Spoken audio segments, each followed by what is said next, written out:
5 days had slipped by since our child entered the world, and the joyous occasion was marred by an unexpected visit from my husband. Without warning, he thrust divorce papers into my hands, his words cutting deeper than any knife. "Don't think having a kid makes you untouchable. Get too cocky, and I'll divorce you in a heartbeat. You wouldn't stand a chance raising a child alone." My fury boiled over as I snatched the papers away, his smug demeanor only fueling my anger. Tearing these up would be pointless. "You're still going to be my slave," he sneered. Ignoring his taunting laughter, I signed the papers and declared, "Fine, let's get divorced." My name is Stella, 32 years old. I met Leonardo, my older husband, at work, and we've been married for 4 years. He always envisioned me as the supportive homemaker while he pursued his career ambitions. We both wanted children, but our journey to parenthood was fraught with disappointment. Despite his insistence, blaming me for our infertility, I couldn't bear the weight of his accusations any longer. Leonardo's frustration mounted with each passing year without a child. He lashed out, blaming my lack of fertility on my role as a stay-at-home wife. His demands for household chores became increasingly unreasonable, turning our home into a battleground. Though far from my hometown, I couldn't endure the emotional turmoil any longer. I lived a solitary existence, devoid of nearby friends or outings, my days consumed by mundane tasks like grocery runs. Without employment, my financial freedom was scarce, contributing to the suffocating monotony of my life. It wasn't solely Leonardo who pinned me against the wall with his relentless pressure. 2 years into our marriage, with no sign of pregnancy, even his parents joined the chorus of inquiries about our elusive grandchild. When they probed, my husband deflected blame onto me, leaving me to bear the weight of their expectations alone. As the days stretched into an endless abyss, a glimmer of hope emerged when the pregnancy test revealed a clear positive. Tears of joy streamed down my cheeks at the long-awaited news. Eager to share my elation, I snapped a photo of the test and sent it to Leonardo, hoping it would revive his spirits. Yet, his response was silence. When he returned home, he handed me his belongings as usual, oblivious to the momentous news. As I broached the topic at dinner, his indifference pierced through me. "I'm pregnant," I announced, hoping for a spark of joy in his eyes. But his gaze remained fixed on the television, his reply cutting through the air like a blade. "Seems like it is. That all." Confusion and disappointment flooded my senses. Wasn't he supposed to be ecstatic? Didn't he yearn for this moment as much as I did? Desperate for affirmation, I pleaded with him, hoping to share in the joy together. But his response shattered my illusions. "Don't get all high and mighty just because you got pregnant. Do you even realize how long you kept me waiting? Don't think I'll be kind just because you're pregnant. You're not working." I expected to continue with the household chores as I always had, never once considering slacking off or expecting any special treatment. All I yearned for was a single "I'm happy" from Leonardo. But as my tears of joy from moments ago turned to tears of sadness, Leonardo paid me no heed, retreating to the bedroom without a word. Why couldn't he share in my happiness? He had expressed such a fervent desire for a child.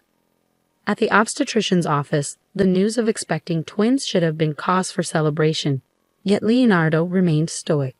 Perhaps it hadn't sunk in yet, I reasoned. My belly hadn't yet swelled with the evidence of our impending parenthood. Surely, as my pregnancy progressed, he would come around. But weeks passed, marked by morning sickness and unrelenting fatigue, and still Leonardo showed no interest in my well-being or the looming responsibilities.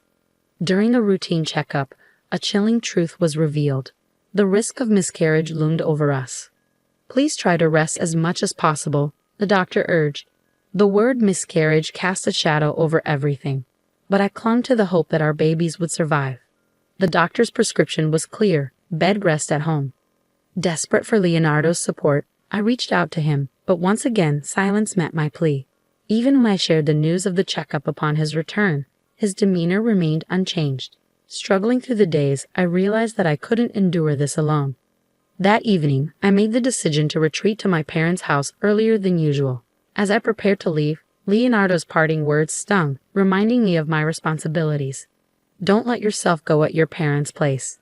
And remember, you're still in charge of the house when you return. Don't slack off too much." The next morning, with my parents' support, I settled into the familiar comfort of home. Despite the uncertainty surrounding my pregnancy, The reassurance from several checkups was a small comfort amidst the turmoil.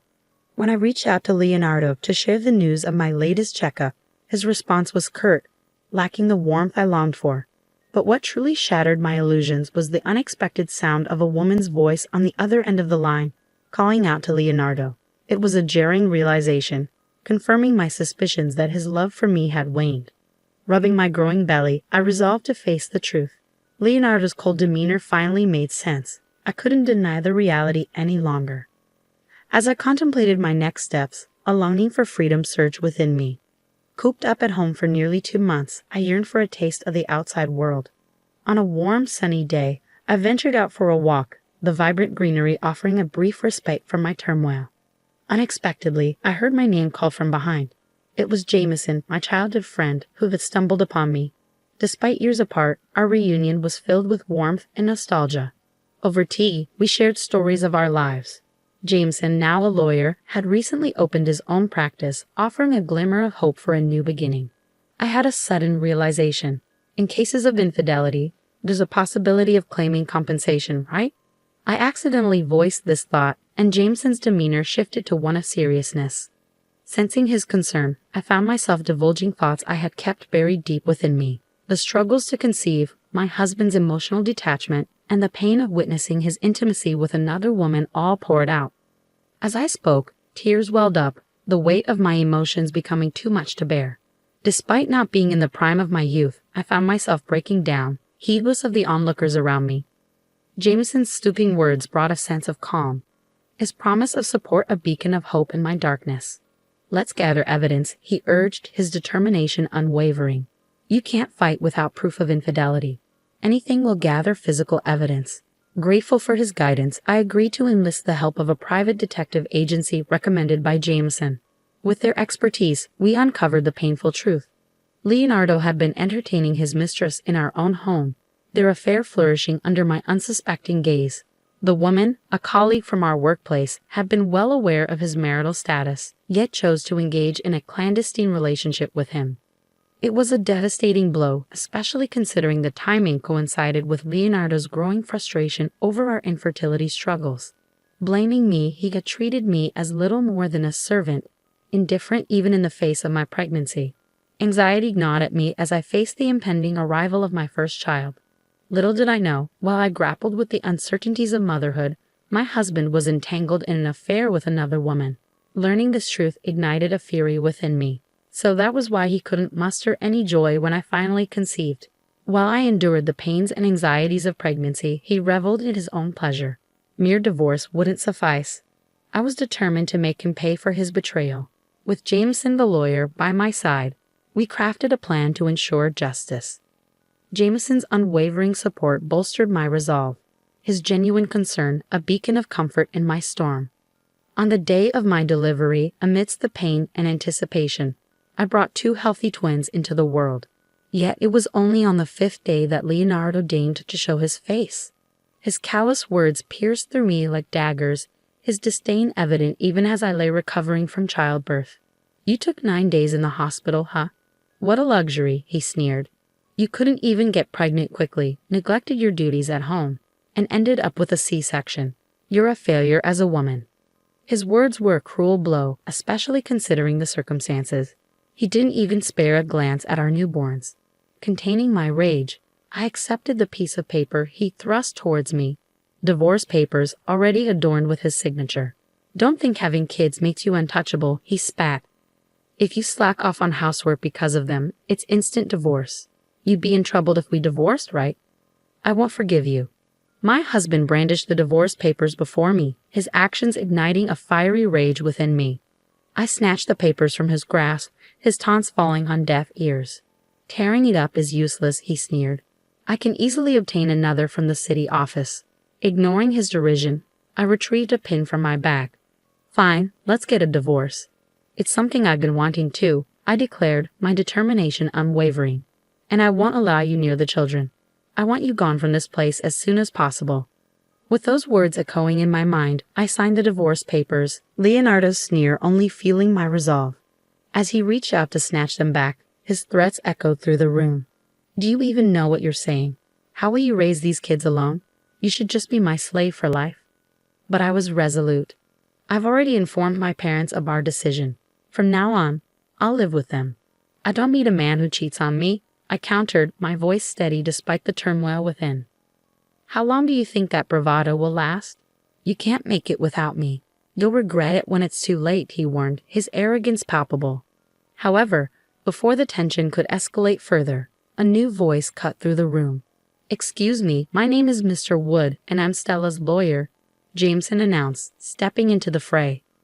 Leonardo's grip on the papers faltered at the unexpected intrusion. Who are you? What do you mean, lawyer? Leonardo demanded, attempting to assert his dominance. But Jameson remained composed, undeterred by the confrontation. We already have evidence of your infidelity.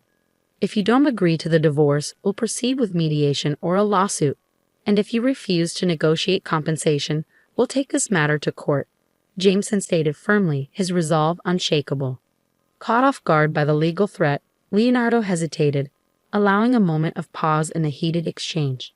I couldn't fathom the absurdity of the situation. After broaching the subject of divorce himself, Leonardo now seemed bewildered by the prospect.